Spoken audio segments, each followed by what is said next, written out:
최근 건국대학교에서 50여 명의 학생과 교수들이 집단으로 폐렴에 감염되면서 폐렴에 대한 경각심이 높아졌는데요. 실제로 폐렴은 우리나라 5대 사망 원인 가운데 하나이기도 합니다. 이 고혈압이나 당뇨병, 간질환, 교통사고보다도 사망자가 더 많을 정도로 위험한 질환입니다. 잠시 후에 이성순 일산백병원 부원장을 연결해서 폐렴의 증상과 원인, 효과적인 예방법에 대해서 알아보겠습니다. 오늘 글로벌 정면 승부는요, 일본으로 가봅니다. 이 아베 내각이 역사 검증을 본격화하기 위해 아베 직속 역사 검증 기구를 신설한다고 하는데요. 어떤 의도가 숨겨진 것인지 짚어보겠습니다. 문자는 프로그램 들으시면서 생각나는 의견 자유롭게 보내주시고요.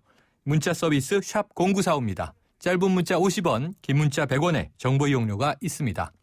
정면 인터뷰, 호흡기내과 전문의 일산백병원 이성순 부원장 연결돼 있습니다. 부원장님 안녕하십니까? 네, 안녕하세요. 네. 반갑습니다. 네, 이 흔히 감기가 심해지면요, 폐렴이 되는 것 아닌가 생각하는데요. 감기와 폐렴 어떻게 다른 건가요? 네, 그 감기와 폐렴은 초기 증상은 비슷합니다. 네. 두 가지가 모두 처음에는 기침이나 아니면은 미열감, 그다음에 콧물 같은 게 있을 수 있는데요. 네. 폐렴에서는 감기와 다르게 그 열이 고열이 나고 누런 가래가 나고 그다음에 그 호흡곤란이나 가슴 통증 그런 것들이 있을 수 있습니다. 네. 그래서 만약에 고열이나 누런 가래가 2, 3일 내에 없어지지 않으면 폐렴을 의심하고 가까운 가정의학과나 내과 진료를 보는 게 좋습니다. 아, 그렇군요. 초기 증상은 비슷해서 혼동할 수 있군요. 자, 네네. 이 최근에요, 건국대에서 발생한 집단 폐렴과 관련해서 방역당국이 생명과학대 동물사료 실험실이 발원지다 이렇게 추정을 하고 있는데요. 정확한 원인을 밝히는데 이렇게 시간이 오래 걸린 것을 보면 그만큼 이 폐렴의 원인이 다양하다는 건가요? 네, 폐렴의 원인은 매우 다양해서요. 주로는 세균이나 아니면은 바이러스, 드물게는 곰팡이가 있을 수 있습니다. 네. 네, 폐렴을 일으키는 세균만 하더라도 수십 가지 종류가 있고 바이러스 같은 경우는 더 많기 때문에 이번 같이 희귀한 원인에 의해서 발생한 건국대 같은 경우에는 원인을 찾는데 시간이 많이 걸릴 수 있습니다. 아, 그렇군요.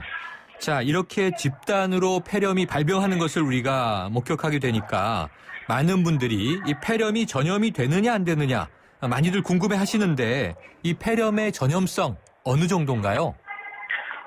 폐렴도 당연히 호흡기 감염병이기 때문에 전염이 될 수 있고요. 네. 이거는 전염성은 원인이 되는 균에 따라서 매우 달라집니다. 저희가 지난번에 메르스 사태 때도 보셨지만 네.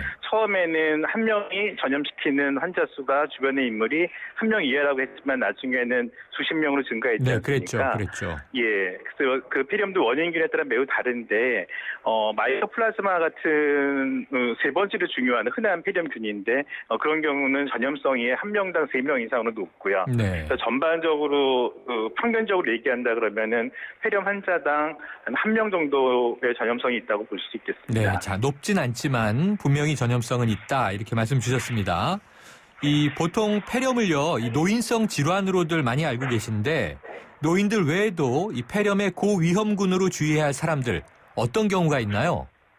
예, 그 폐렴이라는 거는 전염병이기 때문에 원인이 되는 세균이 몸에 들어왔을 때 우리 몸 면역 체계와 싸워서 이기면은 병이 안 걸리는 거고요. 네. 우리 면역 체계가 지면은 이제 폐렴이라는 병이 발생하는 거기 때문에 네. 결국은 면역 기능이 떨어지는 상황이 다 고위험군이 되겠습니다. 그래서 그런 면역 기능이 떨어져 있는 고위험군으로는 만성 간 질환이나 심장 질환 또는 콜파 질환 당뇨병이 있는 환자분들이 고위험군으로 볼 수 있겠습니다. 네, 이게 합병증의 위험이 있는 분들 계시고요. 남녀노소 관계없이 면역성이 떨어져 있으면 일단 위험하겠군요. 네네. 자, 이 해마다 폐렴으로 인한 사망자가 늘어나고 있는 추세라고 해서 걱정인데요. 이 어떤 경우에 이 폐렴으로 인해서 사망에까지 이르게 되는 건가요? 폐렴의 사망이 늘어나는 경우는 아까 말씀드린 그런 고위험군 환자는 네. 젊은 사람들이라고 하더라도 잘 치료가 안 되기 때문에 사망률이 증가되고요. 네. 그 이외에는 다른 암 질환이 있거나 65세 이상의 고령인 경우 또는 면역 억제제 같은 거를 스테로이드나 그런 약들을 복용하고 있는 경우에 네. 사망률이 올라가게 되겠습니다. 아, 그렇군요. 자, 결국은 모든 병들이 예방이 가장 중요한 것 같습니다. 그렇다면 이 폐렴을 예방할 수 있는 방법이나 생활 습관 좀 어떤 것 알려주시겠습니까? 네. 생활 습관으로는 가장 중요한 것이 역시 그 손 씻기입니다. 네.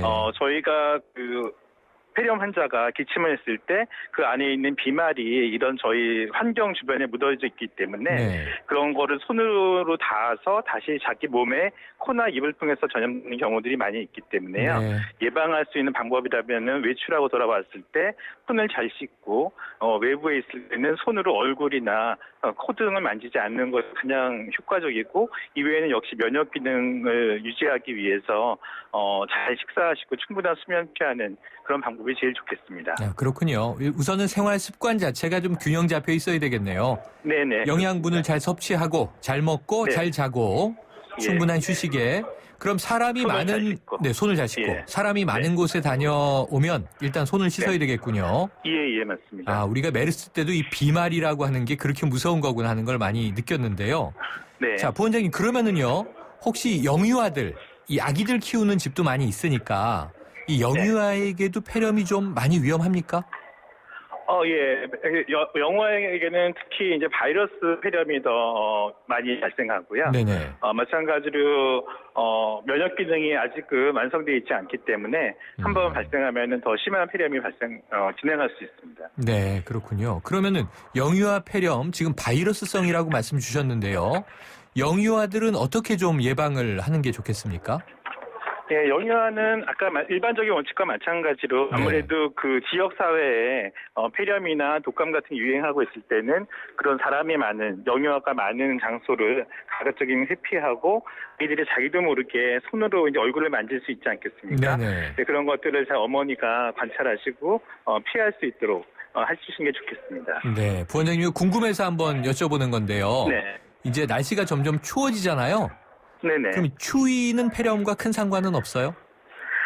그 날씨 온도가 떨어지면서 네. 그 습도가 낮아집니다. 네. 그러면은 몸 밖에 있는 세균이 몸 안에 들어와 있을 때 그 세균들을 몸 밖으로 다시 배출해주는 네. 걸러내는 그런 손모세포 운동이 떨어지기 때문에 네. 아무래도 환절기나 추울 때 독감이나 폐렴이나 그런 것들이 더 잘 발생할 수 있습니다. 그렇군요. 자, 예. 이 대부분 독감 예방 접종은 이제 많이들 하세요.